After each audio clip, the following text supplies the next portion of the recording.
Buenas noches, queridos hermanos. Pongámonos en manos del Señor. Yo les pido que también oren conmigo. Tenemos nuestro rostro. Padre, gracias te damos por esta oportunidad que tenemos de enseñar tu palabra. Que sea tu espíritu, que sea tu palabra la que hable a través de mí. Y que esto sea de edificación para nuestra iglesia, la Iglesia Universal, y en especial para mis hermanos que ahora me escuchan. Te lo pedimos, Padre, en el nombre de Jesucristo. Amén. Hermanos, quiero que me acompañen, por favor, al capítulo 5 de Mateo, versículos 31 y 32.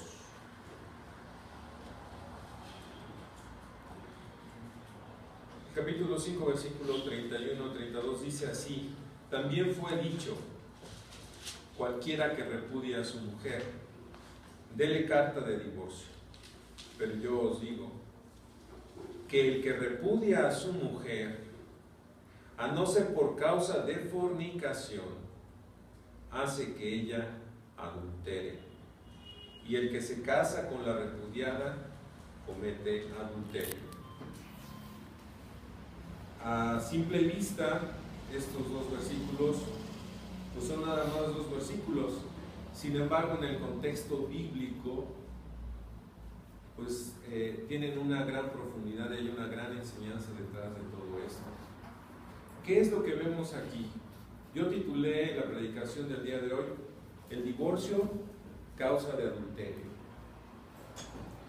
¿Por qué? Porque de los mismos versículos que acabamos de leer, el Señor Jesús advierte del adulterio provocado por el divorcio.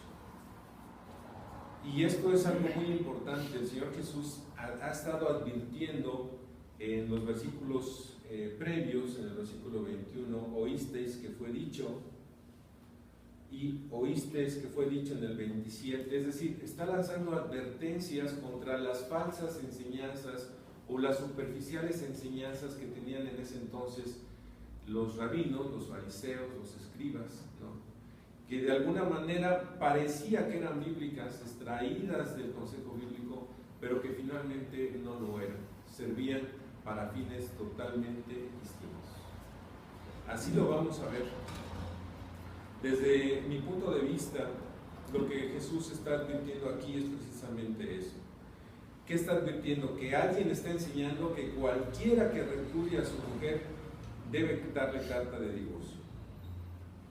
¿Y qué? ¿Eso qué significa? Es un mero procedimiento. Eso es lo que se ha dicho. Un mero procedimiento. Tú te quieres divorciar, nada más cumple con este requisito. Dale la carta de divorcio. Y con eso está resuelto el asunto. Bien, pues no es así. Por eso yo dividí en dos puntos esta predicación. El primero es básicamente la posición del hombre frente al divorcio. Eso está contenido en el versículo 31. Fue dicho, también fue dicho. Y en el versículo 32, Jesucristo, como legislador, como Dios encarnado que es, Él está estableciendo la posición real y auténtica, genuina de Dios frente al divorcio. Es decir, está haciendo una apología de la ley. Está definiendo e interpretando lo que verdaderamente Dios ha dicho sobre el divorcio. Y detrás de ello encontramos también una apología del matrimonio. Porque finalmente lo que Jesús está manifestando es la oposición constante y manifiesta de Dios a la separación del hombre y la mujer que el mismo Dios ha unido. Y esto lo veremos a lo largo de esta predicación. Veamos el punto primero: la posición del hombre frente al divorcio. Esta posición, en el contexto histórico de Jesús en ese momento, podemos verlo en tres escenarios. En el primero podemos ver el escenario judío, donde Jesús estaba enclavado, donde Jesús decidió venir y mostrarse, el pueblo al que Dios había prometido un redentor. Por el otro lado vemos a la cultura griega o el pueblo griego, que es una cultura que se había expandido por toda esa zona, todo el mundo conocido en ese momento. Y por el otro lado vemos también el escenario de Roma, los hermanos. ¿Por qué es importante hacer esta mención? Porque finalmente en esos contextos es donde la palabra de Jesús, de nuestro Señor Jesucristo, iba a causar impacto. Y es donde se iba a extender precisamente el Evangelio. Entonces, esto que estaba aquí declarando el Señor Jesús iba a impactar a un mundo que en ese momento concebía el matrimonio y el divorcio como algo totalmente distinto. ¿Por qué afirmo esto? Bueno, porque en el caso de los judíos, aun cuando aparentemente el matrimonio era algo sagrado, algo establecido por Dios, porque su misma ley así lo establecía, sin embargo, los mismos judíos estaban propiciando el divorcio a través de un simple papeleo, que era ¿qué? Entregar una carta de divorcio. Ya veremos que en el caso de los judíos había dos escuelas, una que defendía a capa y espada, ¿no?, el matrimonio, que era la escuela de Shammai, y por el otro lado la de Hillel, que esa era la liberal. Como ustedes podrán darse cuenta, siempre que hablamos de liberales es donde hay más gente, es la que es más popular. ¿Por qué? Porque era cualquier causa, fuera o no suficiente, la que permitía el divorcio. En el caso de la escuela de Shammai, tenía que ser solamente una causa, que en este caso podría ser el adulterio o la impureza sexual. Pero todo esto está basado en algunos versículos que quisiera que analizáramos como el contexto bíblico precisamente de nuestra escritura. Yo les pido de favor que acudan a Malaquías capítulo 2, versículo 14.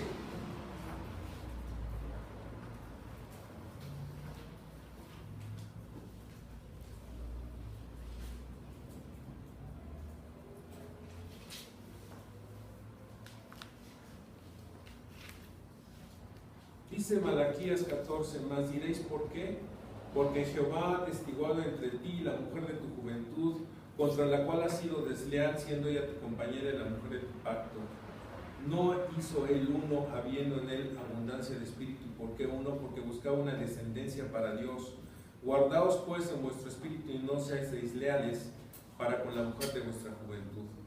Porque Jehová, Dios de Israel, ha dicho que él aborrece el repudio.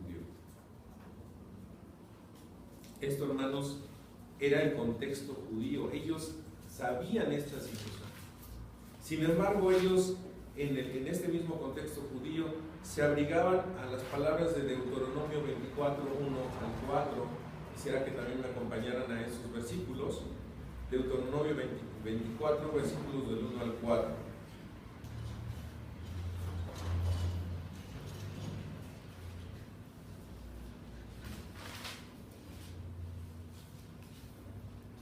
Hermano Tito, ¿podrías leer esos versículos?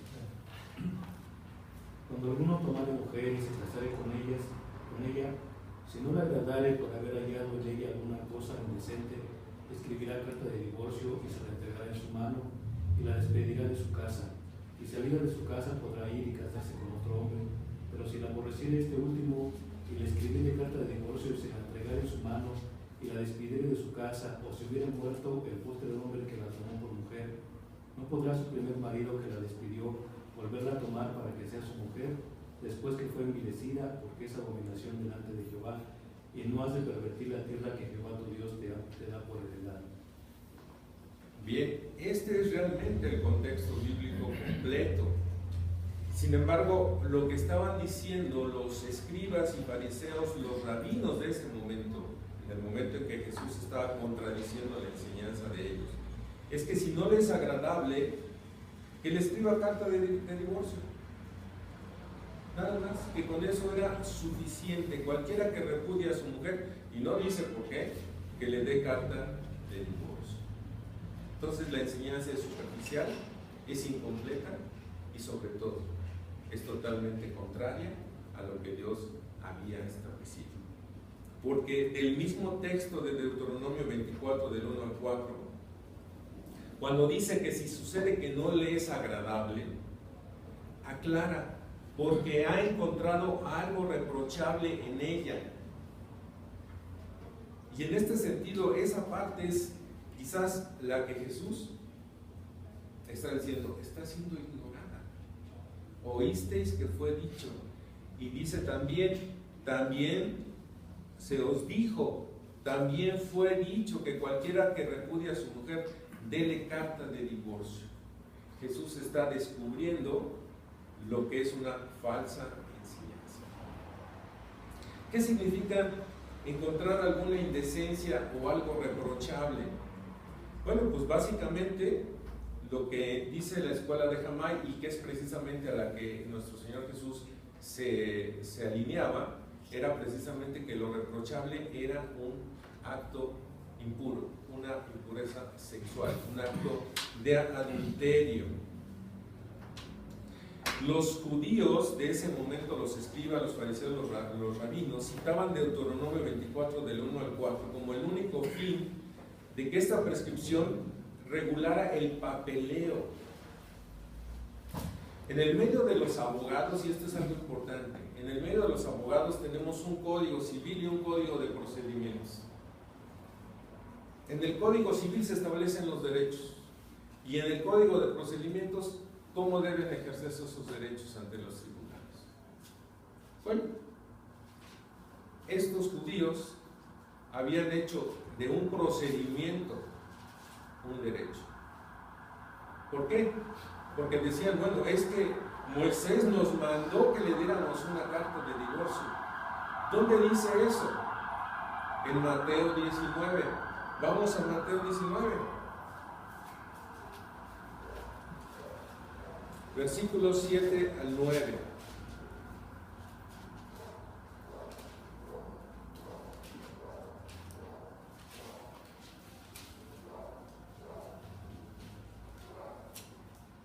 Le dijeron, ¿por qué pues mandó Moisés dar carta de divorcio y repudiarla? Él les dijo, por la dureza de vuestro corazón, Moisés os permitió. Fíjense las dos palabras diferentes, una mandó y la otra permitió. Son dos cosas totalmente distintas. Repudiar a vuestras mujeres, mas al principio no fue así.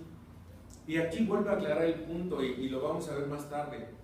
Yo os digo que cualquiera que repudia a su mujer salvo por causa de fornicación y se casa con otra adultera, y el que se case con la repudiada adultera. Entonces vemos aquí que no era una orden sobre el divorcio, sino una limitación sobre los que se volvían a casar en caso de un divorcio. Esto es muy importante. Se reconocía la legitimidad del divorcio cuando un hombre hallara alguna cosa indecente en su esposa. Y ya vimos a qué se refiere eso. Un pecado sexual. Pero Moisés no estaba ordenando el divorcio. Y el papeleo al que se refieren aquí no era más que un medio si se daba el caso. No era precisamente que el divorcio estuviera permitido.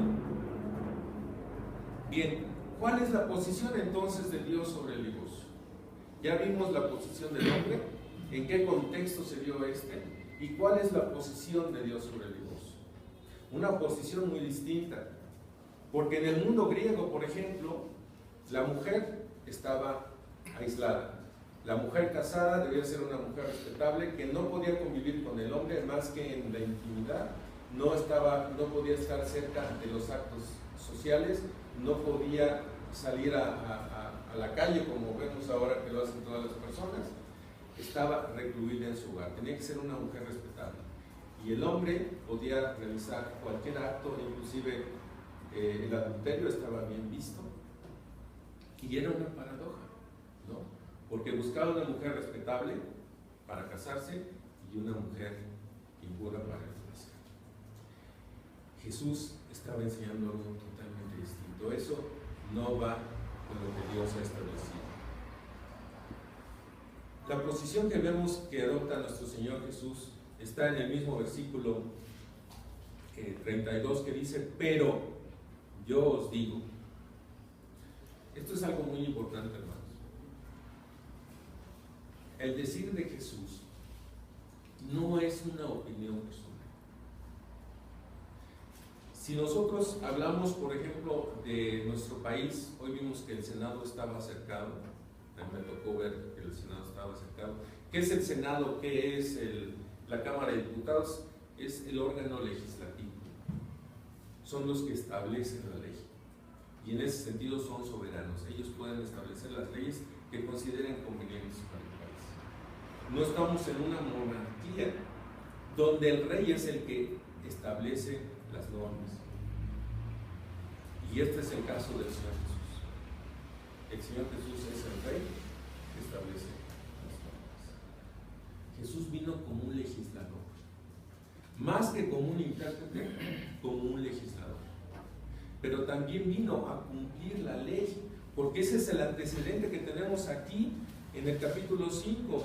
No vine a abolir la ley, sino que a cumplirla. Entonces Jesús, en el versículo 17, no penséis que he venido para abrogar la ley o los profetas. No he venido para abrogar, sino para cumplir. Finalmente lo que el Señor Jesús estaba haciendo es establecer la claridad de la legislación, de la ley que Dios había establecido en el caso del matrimonio y en el caso específico de su disolución, que es el divorcio. Esto es la importancia de estas palabras, pero yo os digo. ¿Quién es? Dice yo, el Señor Jesucristo. Yo os digo que aquel que repudia a su mujer, es decir, volvemos a ver el aspecto del repudio. ¿Qué es esa palabra de repudiar? Es el verbo repudiar. Básicamente es ese verbo significa, en el caso de los negocios, se utilizaba para el finiquito. Aquí cerramos un trato y aquí se acabó el asunto, cada quien para su casa. ¿Sí? Y en el caso de la mujer era una carta de despedida. Ya no me sirves, adiós. ¿Sí? Era un adiós legal.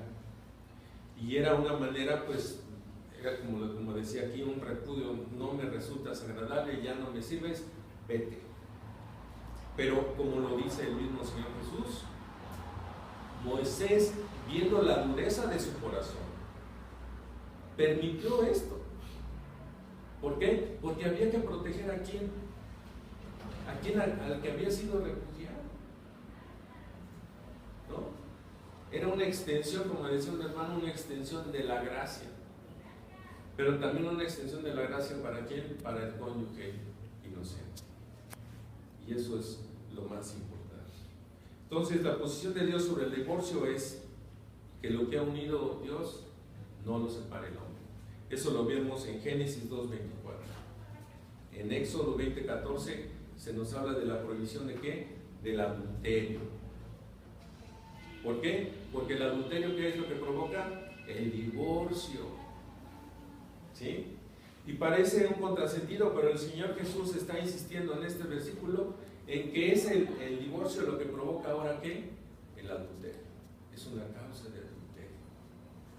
¿Sí? Y esto es muy importante, porque finalmente, ya en nuestro contexto cristiano, y esto es algo que debemos de ver como una aplicación, ¿cuál es el consejo bíblico que debemos dar a aquellos que se acercan a nosotros? Ya sea en el caso de alguien que se quiere casar, una pareja que se quiere casar, debemos advertirle. ¿Qué debemos advertirle? Que el matrimonio es para siempre. En el caso de un cónyuge inocente que ha descubierto a su esposa o esposo en adulterio, ¿qué debemos aconsejarle? ¿Que se divorcie? Veamos el caso de un varón que descubre a su mujer que ha caído en pecado. Y dice, la Biblia me permite hacer esto. La primera pregunta que debemos de hacerle es: ¿así de duro es tu corazón? ¿A qué nos ha llamado Dios? ¿A perdonarnos. Así lo establece Pablo en Efesios 4:32, ¿no? Tenemos que ser misericordiosos, perdonándonos unos a otros como Dios nos perdonó. ¿En quién? En Jesucristo. ¿Qué consejo le vamos a dar a la mujer que también descubre a su esposa? ¿O qué consejo le vamos a dar a aquella mujer que su esposo se quiere divorciar de ella porque él no es creyente y ella sí? Bueno, a la paz nos ha llamado Dios, ¿no? ¿Cuáles son las excepciones entonces para el caso de un matrimonio que pudiera en su momento quererse divorciar? Bueno, básicamente es que el hombre o la mujer que ha descubierto a su cónyuge en adulterio tiene la posibilidad, como cónyuge inocente, de pedir o permitir el divorcio, siempre y cuando haya hecho ese examen de conciencia en tu corazón. ¿Qué